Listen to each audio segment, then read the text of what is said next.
सोचता हूँ सनम इकरार कैसे करूँ मैं, प्यार के दर्द का इजहार कैसे करूँ मैं।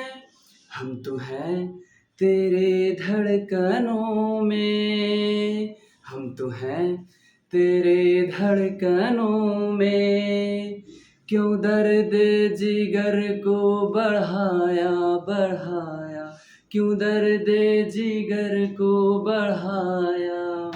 गुड मॉर्निंग, आदाब, सत श्री अकाल। स्वागत है आपका मेरे इस YouTube चैनल में। आज का वीडियो बहुत ही इंटरेस्टिंग होने वाला है क्योंकि आज हम लोग पढ़ने वाले हैं मैप, मानचित्र के बारे में। मानचित्र किसे कहते हैं, मैप है ना, मानचित्र कितने प्रकार के होते हैं, सभी के प्रकार के बारे में पढ़ेंगे। और वर्ल्ड मैप, तो वर्ल्ड मैप में कितने कॉन्टिनेंट हैं, 7 कॉन्टिनेंट है। 7 कॉन्टिनेंट की विशेषताएं क्या क्या है, उसका लोकेशन क्या है ना, कितने महासागर हैं, उसकी विशेषताएं क्या है। तो आज हम इस वीडियो में बहुत ही अच्छे अच्छे चीज को कवर करने वाले हैं। तो सबसे पहला होता है, हम पहले एक बार समझा देते हैं, उसके बाद हम लिख के भी समझाएंगे। तो सबसे पहले होता है मानचित्र। मानचित्र किसे कहते हैं, है ना, यानी मैप। तो पृथ्वी या उसके किसी भी भूभाग को कागज पे या कपड़े पे हूबहू उतार देना ही मानचित्र कहलाता है। समझ में आया। तो पृथ्वी या उसके किसी भूभाग को, पृथ्वी या उसके किसी भूभाग को कागज पे या कपड़े पे हूबहू उतार देना ही मानचित्र कहलाता है। मानचित्र बेसिकली 3 प्रकार के होते हैं। पहला जो होता है पॉलिटिकल होता है, दूसरा फिजिकल मैप होता है और तीसरा थेमेटिकल मैप होता है। पॉलिटिकल मैप, पॉलिटिकल मैप किसे कहते हैं, है ना, तो वैसा मैप जिसमें राजनीतिक महत्व के बारे में जानकारियां दी होती है उसे हम लोग पॉलिटिकल मैप कहते हैं। जैसे कौन सा राज्य कहाँ से शुरू है, कहाँ पे खत्म है, इसकी जानकारियां देती है ना, कि कौन सा राज्य का लोकेशन क्या है, कहाँ पे बिहार है, कहाँ पे उत्तर प्रदेश है, कहाँ पे झारखंड है, कहाँ पे जम्मू कश्मीर है, उसमें हमें साफ साफ दिखता है ना। तो इसमें राजनीतिक महत्व के बारे में जानकारियां दी होती है, कौन सा राज्य कहाँ से शुरू है, कहाँ पे खत्म है। दूसरा आता है फिजिकल मैप। इस मैप में हमें नेचुरल चीज के बारे में जानकारियां होती है, जैसे पर्वत, पहाड़, समुद्र, इन सभी के बारे में जानकारियां होती है। यदि पर्वत है तो पर्वत को भूरे कलर से दर्शाया जाता है, पानी को ब्लू कलर से दर्शाया जाता है और मैदान को हरे कलर से दर्शाया जाता है। यदि चटकार भूरा है तो वहां पर्वत का ऊंचाई बहुत ज्यादा होगा। यदि है ना भूरा जो कम भूरा है, मतलब पंछुच्छुर जिसको कहते हैं, हल्का भूरा है, तो वहां पर्वत की ऊंचाई कम होगी। जैसे अगर कहीं पे समुद्र है तो समुद्र को नीला कलर से दिखाते हैं। जैसे अगर कहीं पे गाढ़ा ब्लू है तो वहां समुद्र की गहराई बहुत ज्यादा होगी। अगर कहीं पे पंछुच्छुर ब्लू है तो वहां समुद्र की गहराई क्या होगी, कम होगी। उसी तरह मैदान में भी है ना। तो यदि नेचुरल चीज को दर्शाया तो वह फिजिकल मैप। अगर कौन सा राज्य कहाँ से शुरू कहाँ पे खत्म है तो पॉलिटिकल मैप। अब तीसरा होता है थेमेटिकल मैप। थेमेटिकल मैप में किसी खास चीज की जानकारी दी जाती है। जैसे रेलवे है तो पूरा इंडिया के मैप अगर है तो उसमें पूरा रेलवे के बारे में जानकारी दी होती है, रेलवे लाइन के बारे में, राजमार्ग के बारे में, है ना। अगर मोबाइल का नेटवर्किंग है तो नेटवर्किंग के बारे में, किसी खास चीज के बारे में जानकारी दी होती है थेमेटिकल मैप में। तो अब होता है कि, है ना, तो चलिए इसको थोड़ा सा, तो दोस्तों ये देखिए हमने लिख दिया है मैप यानी मानचित्र। पूरे पृथ्वी या उसके किसी भूभाग को कागज पर या कपड़े पर हूबहू उतार देना ही मानचित्र कहलाता है। मानचित्र 3 टाइप के हैं, पहला पॉलिटिकल मैप, फिजिकल मैप और थेमेटिकल मैप। पॉलिटिकल मैप में राजनीतिक महत्व की जानकारी दी होती है कि कौन सा राज्य कहाँ से शुरू है, कहाँ पे खत्म है, तो वो पॉलिटिकल मैप होता है। यह देखिए कौन सा राज्य। फिर है फिजिकल मैप, इसमें नेचुरल चीज के बारे में जानकारी दी जाती है, जैसे पर्वत, समुद्र, मैदान। पर्वत को भूरा कलर से दिखाया जाता है, समुद्र को यहाँ ब्राउन, समुद्र को ब्लू कलर से और मैदान को ग्रीन कलर से, है ना। यदि गाढ़ा ब्राउन है तो पर्वत ऊंचा, हल्का ब्राउन है तो पर्वत नीचा, गाढ़ा ब्लू है तो समुद्र गहरा, हल्का ब्लू है तो समुद्र की गहराई कम होगी, ज्यादा ग्रीन, और ये जंगल के बारे में, है ना। अब है थेमेटिकल मैप, किसी खास चीज की जानकारी ये बताता है, कौन, थेमेटिकल मैप। जैसे रेलवे लाइन हो गया, एग्जाम्पल में क्या लिख सकते हैं, रेलवे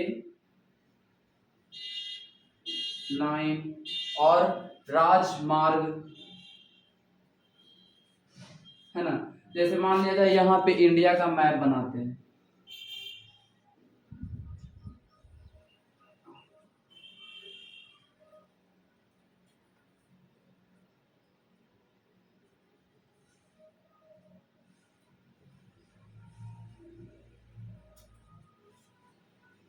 ये इंडिया का मैप बन गया, है ना। तो अगर इसमें रेलवे लाइन के बारे में जानकारी रहे तो सिर्फ और सिर्फ रेलवे लाइन यहाँ से यहाँ गया, फिर यहाँ गया, फिर यहाँ गया, फिर यहाँ गया, फिर यहाँ, फिर यहाँ, फिर यहाँ, फिर यहाँ, फिर यहाँ, फिर यहाँ, फिर यहाँ, फिर यहाँ, फिर यहाँ, फिर यहाँ, मतलब पूरे इंडिया में जहाँ जहाँ रेलवे लाइन बिछा हुआ है उसके बारे में जानकारियाँ दी जाएगी, है ना। तो यहाँ तक हमने इसीलिए लिख दिया ताकि कम समय में हम पूरी जानकारी को अब तक दे सके, ऐसे वीडियो बहुत लंबा हो जाता। तो आप इस वीडियो का स्क्रीनशॉट ले सकते हैं।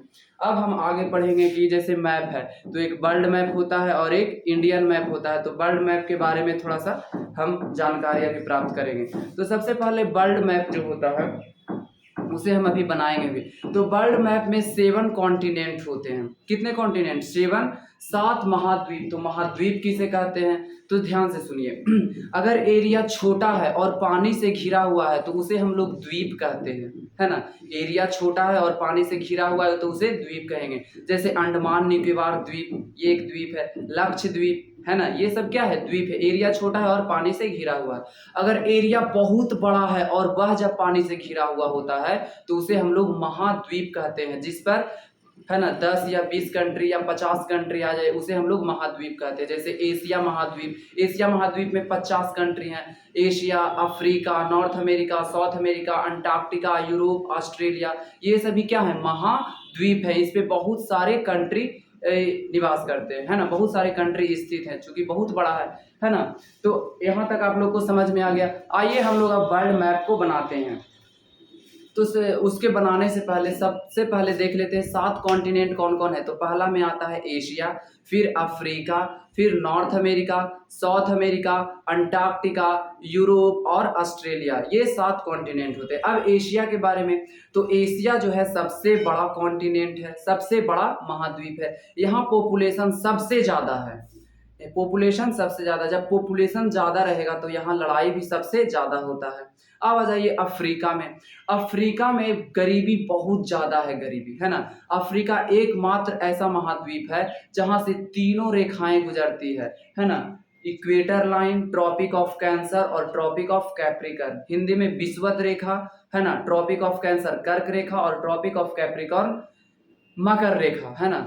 विषुवत रेखा, कर्क रेखा और मकर रेखा, तीनों लाइनें इससे गुजरती है ना।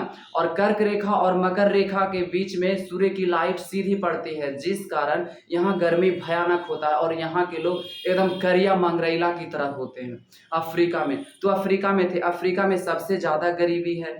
दूसरा, यहाँ के लोग बहुत गरीबी है और यहाँ इसे अंध महाद्वीप भी कहा जाता है। अफ्रीका को अंध महाद्वीप कहा जाता है। अफ्रीका एकमात्र महाद्वीप है जहाँ से तीनों लाइनें गुजरती है, विषुवत रेखा, कर्क रेखा और मकर रेखा। अब आ जाइए नॉर्थ अमेरिका में। तो नॉर्थ अमेरिका इस साइड होता है, यहाँ भी हम बनाएंगे, है ना। उसमें ही दुनिया का जो सबसे ताकतवर देश अमेरिका है यही स्थित है। साउथ अमेरिका, साउथ अमेरिका नीचे में रहेगा। साउथ अमेरिका को हम लोग पक्षियों का देश कहते हैं, यहाँ पक्षी ज़्यादा पाए जाते हैं। सांपों का देश साउथ अमेरिका। यहाँ एक अमेजन फॉरेस्ट पाया जाता है साउथ अमेरिका में, जहाँ जिससे दुनिया का 20% ऑक्सीजन यहीं से प्रोवाइड होता है। पूरे दुनिया को 20% ऑक्सीजन देने का काम करता है, इसीलिए हम लोग इसे लंग्स ऑफ अर्थ कहते हैं, है ना, पृथ्वी का फेफड़ा। यहाँ अमेजन फॉरेस्ट में इतनी ज़्यादा घना फॉरेस्ट है कि यहाँ जाना कहीं कहीं किसी किसी एरिया में मनाही है कि आप इस एरिया में नहीं जाते। इतना ज़्यादा घना है कि यहाँ सूर्य का लाइट ज़मीन पर नहीं पहुँच पाता है।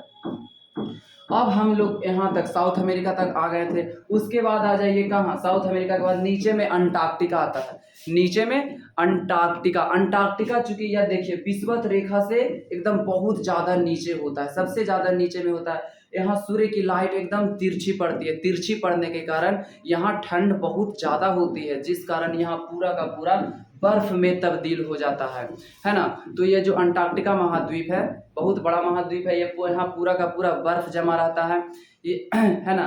तो बर्फ है, तो कहीं भी अगर बर्फ रहता है तो वह गति करते रहता है, तो इसे हम लोग गतिशील महाद्वीप कहते हैं। किसे? अंटार्कटिका महाद्वीप को गतिशील महाद्वीप। यहाँ भारत के रिसर्च सेंटर भी खोले गए, गंगोत्री है और मैत्री है, यही है ना। गंगोत्री रिसर्च सेंटर जो होती है, यहाँ के जलवायु के बारे में अध्ययन करते हैं कि यहाँ कौन कौन से खनिज मिलेंगे, कौन से किस प्रकार के खनिज यहाँ मिल सकते, इसी के बारे में वहाँ रिसर्च किया जाता है। अमेरिका का भी रिसर्च सेंटर यहाँ है, लिटिल अमेरिका 1 2 3 4 है। अब वहाँ इसके बाद आ जाइए यूरोप। यूरोप में है ना, यूरोप सबसे ज्यादा डेवलप्ड महाद्वीप है, सबसे ज्यादा डेवलप है तो वो यूरोप है।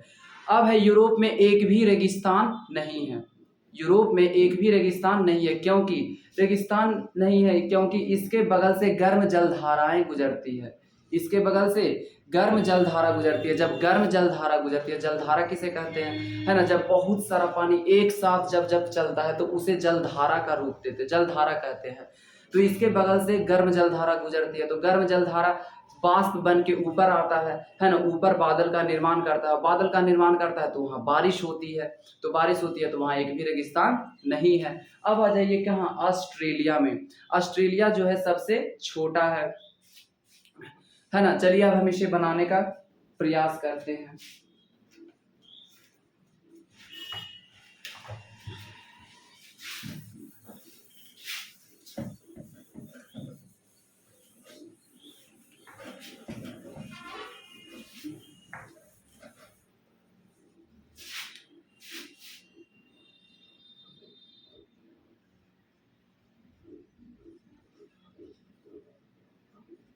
वर्ल्ड मैप,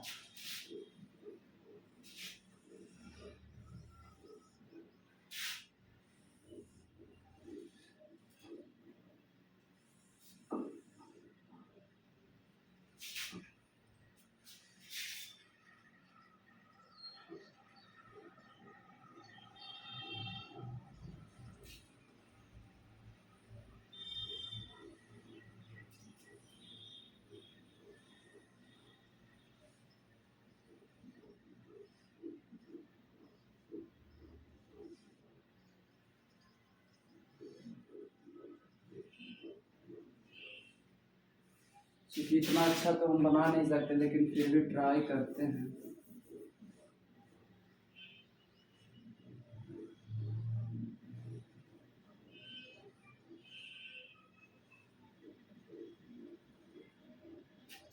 इधर है, ये हो गया एशिया, यूरोप और ये अफ्रीका। अफ्रीका थोड़ा अच्छा नहीं बना।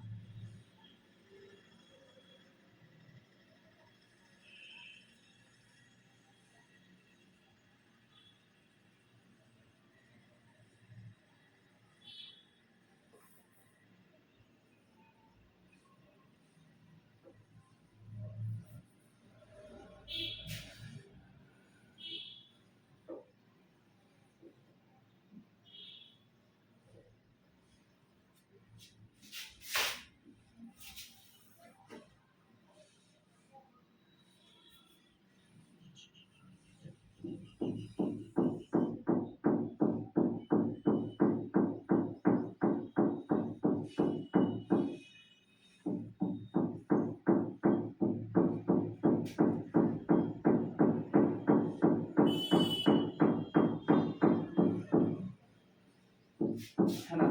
तो चलिए इसका नेमिंग करते हैं। यहाँ देखिए, यहाँ पे फर्स्ट नंबर पे हम लोग साइज के अनुसार हम लोग पढ़ रहे हैं ना, कि सबसे बड़ा कौन है, एशिया। दूसरे नंबर पे सबसे बड़ा अफ्रीका। तीसरे नंबर पे सबसे बड़ा नॉर्थ अमेरिका। चौथे नंबर पर साउथ अमेरिका। पांचवें नंबर पे अंटार्कटिका। छठे नंबर पे यूरोप और सातवें नंबर पे Australia.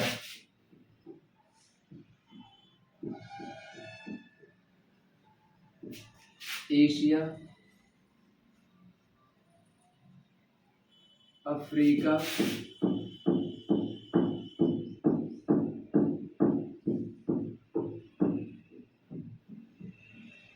North America,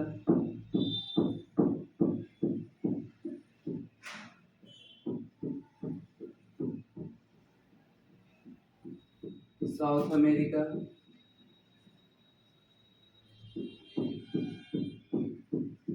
Antarctica,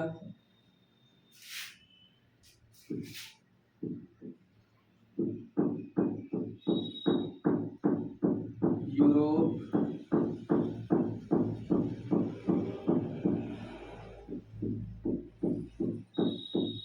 Australia, है ना।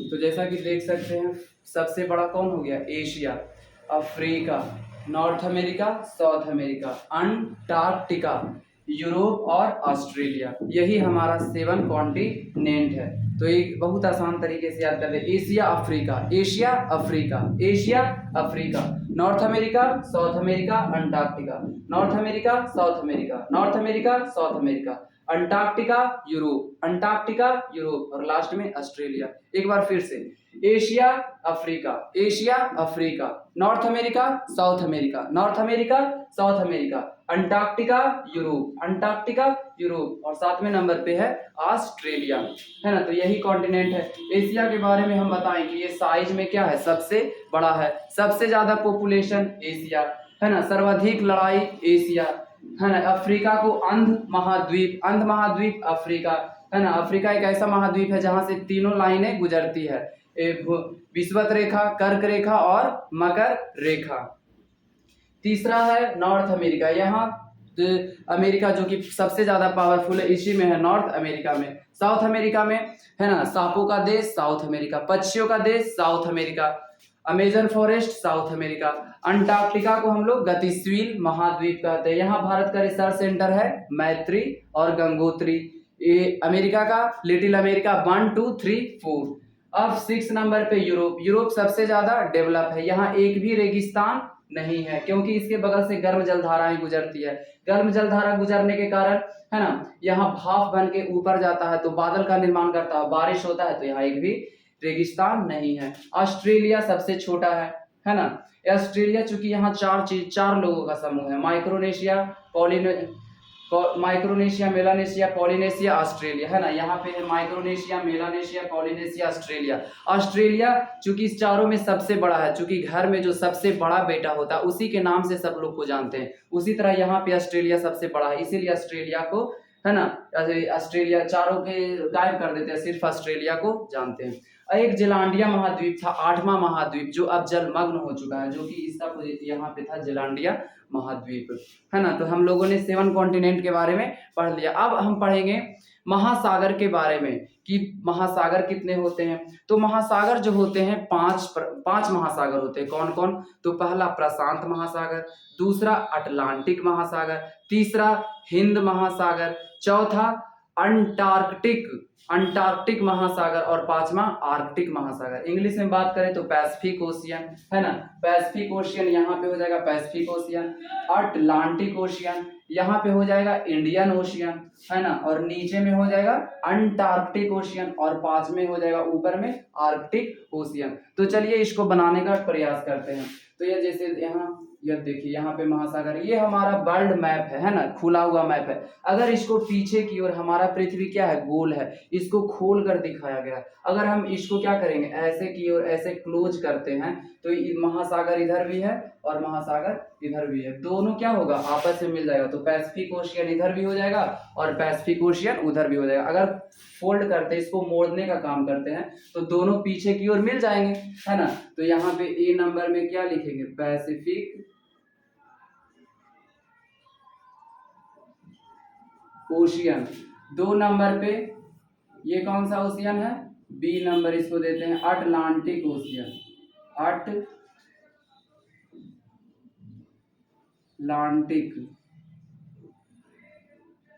ओशियन। सी नंबर पे इंडियन ओशियन, हिंद महासागर। 4th नंबर पे, है ना, नीचे में आता है अंटार्कटिक, डी नंबर ले लेते हैं अंटार्कटिक ओशियन और ई नंबर में आर्कटिक।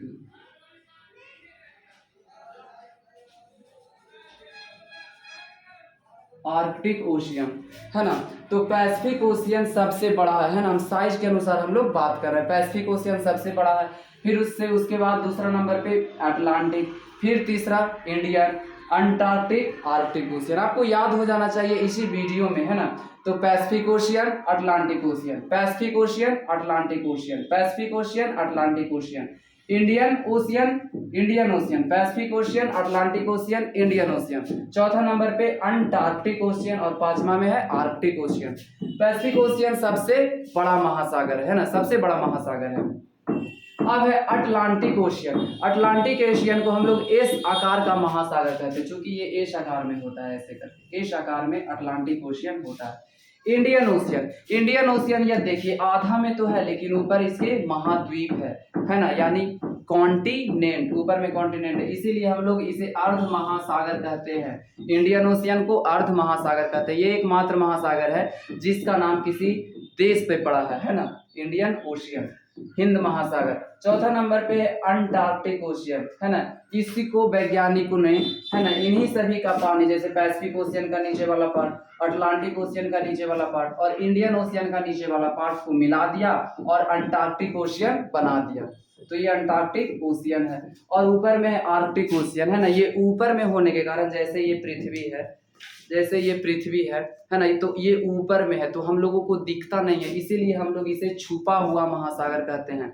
आर्कटिक ओशियन को क्या कहते हैं? छुपा हुआ महासागर। तो हम लोगों ने महासागर के बारे में पढ़ लिया, कॉन्टिनेंट के बारे में पढ़ लिया, है ना। तो और कुछ तो छूटा है क्या, है ना। एक होता है क्या, अंतरिक्ष। अगर कोई चीज तीन, है ना, तीन और पानी से घिरा हुआ है, तीन और पानी से घिरा हुआ है और एरिया छोटा है तो उसे हम लोग अंतरीप कहते हैं। क्या कहते हैं? अंतरीप। और एरिया बहुत बड़ा है और तीन और पानी से घिरा हुआ है, एरिया बड़ा है तो उसे हम लोग बोलते हैं क्या, प्रायद्वीप, यानी पेनिनसुला। एरिया छोटा है और पानी से घिरा हुआ है, तीन ओर से पानी से घिरा हुआ है और एरिया छोटा है तो अंतरीप, तीन और पानी से घिरा हुआ है और एरिया बड़ा है तो प्रायद्वीप, प्रायद्वीप यानी पेनिनसुला, है ना। जैसे इंडिया का जो नीचे वाला पार्ट है ये क्या है, पेनिनसुला है, एरिया बड़ा है और पानी से घिरा हुआ है, तो ये तीन और पानी से घिरा हुआ और एरिया भी बड़ा है तो ये क्या हो जाएगा, पेनिनसुला। तो है ना, एक बार इसमें देखिए, अगर हमको इसको बीच से गुजारेंगे, लाइंस के बारे में भी हम देख लेते हैं। अगर इसको हम बीच से गुजारते हैं, देखिए, है ना, ये क्या हो जाएगा, 0 डिग्री लाइन, 0 डिग्री लाइन, ये हो गया विषुवत रेखा, विषुवत रेखा ये हो गया, है ना। इसको हम लोग 0 डिग्री लाइन भी कहते हैं, विषुवत रेखा भी कहते हैं, भूमध्य रेखा भी कहते हैं, इंग्लिश में इक्वेटर लाइन भी कहते हैं। और 23.5 डिग्री जो ऊपर से गुजरती है इसे हम लोग बोलते हैं tropic of cancer. 23.5 degree north से ये गुजरता है, 23.5 डिग्री नॉर्थ से गुजरता है, इसे हम लोग ट्रॉपिक ऑफ कैंसर या कर्क रेखा भी कहते हैं। और 23.5 डिग्री साउथ से जो गुजरता है इसे हम लोग क्या कहते हैं, tropic of Capricorn. 23.5 degree south, है ना। ऊपर में कोई भी जो मानचित्र होता है ऊपर में नॉर्थ डायरेक्शन होता है, NORTH, है ना। नॉर्थ यानी उत्तर, नॉर्थ साउथ, नॉर्थ साउथ, और इधर क्या हो जाएगा, ईस्ट, और इधर हो जाएगा वेस्ट, है ना। तो उत्तर दक्षिण, पूरब पश्चिम, है ना। तो यही है। तो बीच से गुजरा तो उसको क्या बोलेंगे, भूमध्य रेखा। 23.5 डिग्री नॉर्थ से गुजरा तो कर्क रेखा, 23.5 डिग्री साउथ से गुजरा तो मकर रेखा। इन दोनों के बीच में जो सूर्य का लाइट है, थोड़ा सा हम और बता देते हैं, इस दोनों के बीच में जो सूर्य का लाइट है वो सीधी पड़ती है एरिया में, ये पूरे एरिया में, है ना, गर्मी भयानक पड़ती है। गर्मी भयानक पड़ने के कारण, है ना, यहाँ गर्मी ज्यादा होती है, इसीलिए उष्ण कटिबंध इसे कहते हैं, यानी टॉरिड जोन। टॉरिड जोन, कर्क रेखा और मकर रेखा के बीच वाला जो क्षेत्र होता है उसे हम लोग टॉरिड जोन कहते हैं या उष्ण कटिबंध, चूंकि गर्मी ज्यादा पड़ता है। अब ऊपर में आ जाइए, 66.5 डिग्री नॉर्थ से, 66.5 डिग्री नॉर्थ पे कौन सी रेखा होती है, Arctic, Arctic circle, Arctic circle. और 66.5 डिग्री साउथ में कौन सी सर्कल होती है, याद नहीं आ रहा है, भूल गए, आर्कटिक, आर्कटिक सर्कल और नीचे अंटार्कटिक सर्कल। तो यहाँ देखिए जो कर्क रेखा का ऊपर वाला पार्ट है, कर्क रेखा का ऊपर वाला पार्ट है, यहाँ जब सूर्य रहेगा तो यहाँ गर्मी आएगी कि नहीं आएगी? गर्मी यहाँ आएगी। लेकिन जब सूर्य यहाँ पे आ जाएगा तो यहाँ ठंडी हो जाएगी। तो इसका मतलब यहाँ गर्मी भी है और ठंडी भी है, मतलब शीत भी है और उष्ण भी है। तो शीत प्लस उष्ण, शीतोष्ण कटिबंध। तो कर्क रेखा का ऊपर वाला क्षेत्र है ना, तो क्या हो जाएगा? शीतोष्ण कटिबंध। इंग्लिश में टेम्परेट जोन इसे कहते हैं, शीतोष्ण कटिबंध,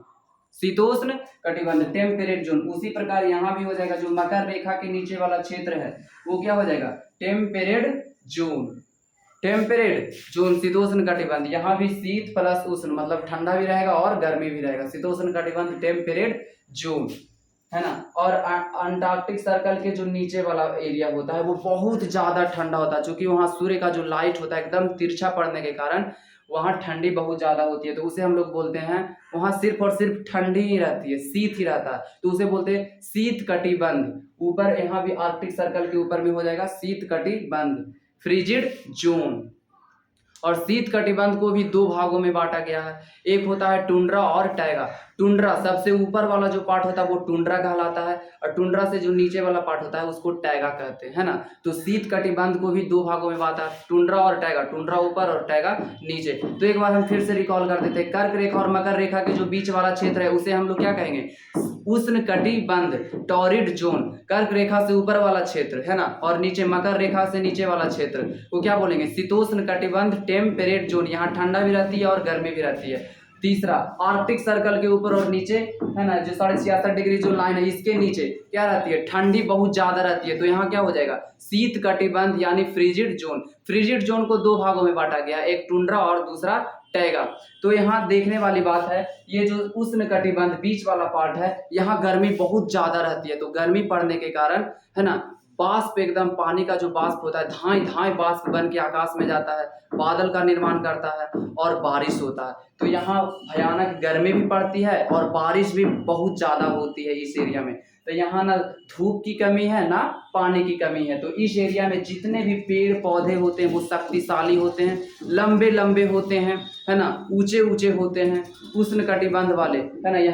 यहाँ धूप भी है और पानी भी है। तो इस एरिया में जो लोग रहते हैं यहाँ ना पेड़ पौधे की कमी नहीं रहती है, जीव जंतु भी एकदम खचाखच रहता है उष्ण कटिबंध में, चूंकि सब चीज है यहाँ। और इस एरिया में जो लोग रहते हैं वो एकदम क्या रहते हैं, चूंकि गर्मी ज्यादा है तो एकदम मंगरैला के टाइप के रहेंगे, करिया मंगरैला टाइप के रहते हैं, एकदम काले काले लोग, है ना। इसमें अब आ जाइए शीतोष्ण कटिबंध। तो शीतोष्ण कटिबंध में ठंडा भी है और गर्मी भी है। हमारा जो भारत है, हमारा भारत कर्क रेखा, जैसे ये जो भारत है ऐसे ये गुजरा है, कर्क रेखा से होके गुजरती है भारत से, है ना। कर्क रेखा 8 राज्यों से होकर गुजरती है। यही देख लीजिए ना, जो हम लोग बिहार में रहते हैं तो बिहार में क्या है, ना ज्यादा ठंडा है ना ज्यादा गर्मी है। तो कर्क रेखा जो है गुजरात, राजस्थान, मध्य प्रदेश, छत्तीसगढ़, झारखंड, पश्चिम बंगाल, एक बार हम देख के आते हैं, 23.5 डिग्री, गुजरात, राजस्थान, मध्य प्रदेश, छत्तीसगढ़, झारखंड, पश्चिम बंगाल, त्रिपुरा और मिजोरम। हाँ, त्रिपुरा और मिजोरम, ये 8 राज्य से होकर कर्क रेखा गुजरती है। हम लोग क्या हैं, कर्क रेखा के ऊपर न है। तो आज भी जो भारत के नीचे वाले साइड हैं, जैसे केरल हो गया, तमिलनाडु हो गया, तो ये विषुवत रेखा के नजदीक वाले हैं, तो यहाँ गर्मी पड़ती है, इसीलिए यहाँ के लोग क्या होते हैं, काले काले होते हैं। और अगर जम्मू कश्मीर चले जाइए, जम्मू कश्मीर में क्या पड़ता है, ठंडा पड़ता है, तो वहाँ के लोग गोरे गोरे होते हैं, है ना। तो जहाँ ज्यादा गर्मी होगा वहाँ के लोग काले होंगे, जहाँ ठंडा होगा वहाँ के लोग गोरे होंगे। तो हम लोगों ने ये यहाँ तक पढ़ लिया है। तो वीडियो को ज़्यादा ना लंबा करते हुए, अगर आपको ये वीडियो अच्छा लगा तो आप हमारे चैनल को सब्सक्राइब करें, लाइक करें, ताकि हम इसी तरीके से वीडियो अपलोड करते रहें। धन्यवाद।